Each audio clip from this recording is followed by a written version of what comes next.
Okay, I'm laying out the bolt pattern for my hitch plate for the tractor, for the 185 Alice. What I did, I went and got grade 2 3/4 inch bolts, found the center using my dowel caliper, my caliper, not the dowel cal. I have both. Using the caliper, found the center, used a small drill bit, put just a small mark on there with the drill bit to find dead center of the bolt. Screwed them into the holes. Then I made a homemade Trammel point, which I'll show you in a second here. So I started with this one over here, and I had laid this one out by hand and drilled the hole in the plate. And I put a bolt, and I'll show you that in a second here, with a center mark in it, in that plate. I took this mark to this mark, transferred that to the plate. Then I measured this down from the top of the plate, which it was even with this side, and laid it out, and I'll show you that again in a second when I go over there. Laid it out with the caliper and found this center point on that plate. Then I used this center point and measured from here to here. Then I measured from here to here. Then I measured from here to here and here to here, and put my cross marks on there to lay my plate out to find these 4 holes. This time when I drill them, they should be right on. When I drilled these holes down here, I got these pretty close. When I drilled these, I had to oblong the holes just a little bit, which is no big deal. But it'd be nice if you get them right the first time, save a lot of work and a lot of effort. These I got close. You can see I didn't have to oblong these holes at all for these pins. So that worked pretty well on them. But anyhow, so I wanted to get these laid out, and I'll show you here. All right, this is my Trammel, my homemade Trammel tool. This is the one I'm using as a fixed point. I don't move this one. This one's set. This and I move back and forth and move it around. But you can see, here's the hole I had drilled. I laid this out by hand and drilled this hole. That's my starting point. Found a center point on there, put a mark, then centered across and found this point, which was the up and down on this. Then I used my caliper. It's not set for this right now, I don't think. Well, it might be. Anyway, use my caliper and scribed across here for the distance down from the top to the same as this distance here. Put my mark and put a center point. Oh, I used bluing too. I bought this off of eBay, Dicam steel bluing layout fluid. Boy, it makes it a lot easier to find these marks. Anyway, so then I measured it from here to here, which I was down in here, you can see, but it's actually up here is where the point goes.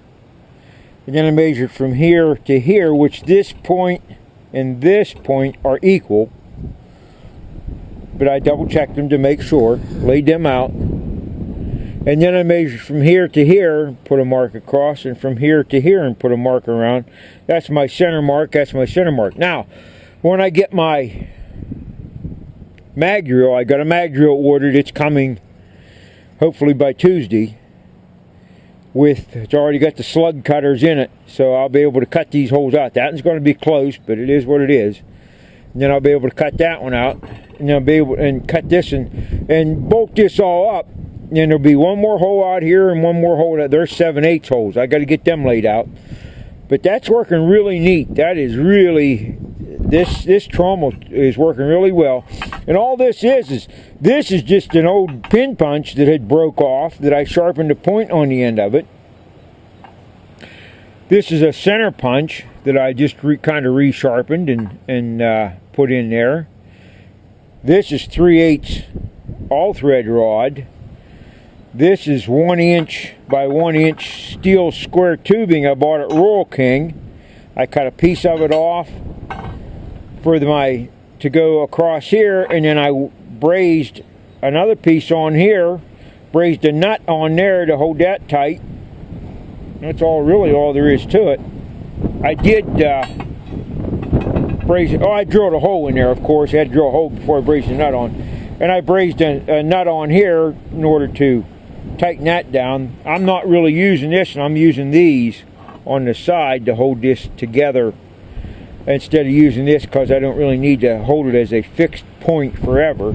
I'm using this and tighten this up so that this point stays, so it never moves. This is my fixed point I work with all the time. This is the adjustable point that moves back and forth. So it's working really well. It's doing all the layouts coming out really, really well. I wish I'd have had that there before I did this, or before I cut this out. I could have kept this a little bit wider over here, left a little more meat in there. But hey, it's going to work, because it's going to be this. It's going to be these 4 bolts here, and then there's another bolt goes out here, and there's 7/8 bolts. So I get them laid out and I drill that. That's going to be more than enough to hold that hitch on there. So anyway, but that's what it looks like. That's using a Trammel tool. That's how they work. You get your fixed points off of like the back of the tractor there, and then you come to a fixed point here. Transfer your points across. I don't know what I have this set. Oh, I have this set up from here to here. See, here's my fixed points. And that's how you transfer and double check points for straightness and accuracy. It can't be wrong. It can't be wrong. As long as them points match up, you cannot be wrong. You have to be right. So, no more having to oblong holes or round holes out in this 1/2 inch steel plate. That'd be a real chore to have to round that out. So that's the idea of making them Trammel points and using that. So anyway, that's using a Trammel tool to lay stuff out. This is also called a beam caliper, beam divider. I forget the exact name. It's also a beam something. But anyway, the idea is, like for drawing big circles, you'd set a point, and then you could draw a large circle, like if you're going to cut tabletops out or something like carpentry wise or something like that, or big round discs that you needed out of steel, but that would give you your mark. You could probably attach a torch to that, a torch head to that, make a jig to hold a torch head, set this in a fixed point, and then take your torch head around and make a perfectly round circle. Absolutely, you could do that. So, I mean, these things have a lot of different uses. It's just limited to your imagination, I'd say, what you could do with that. So, anyway, that's my version of a Trammel tool. Thanks for watching.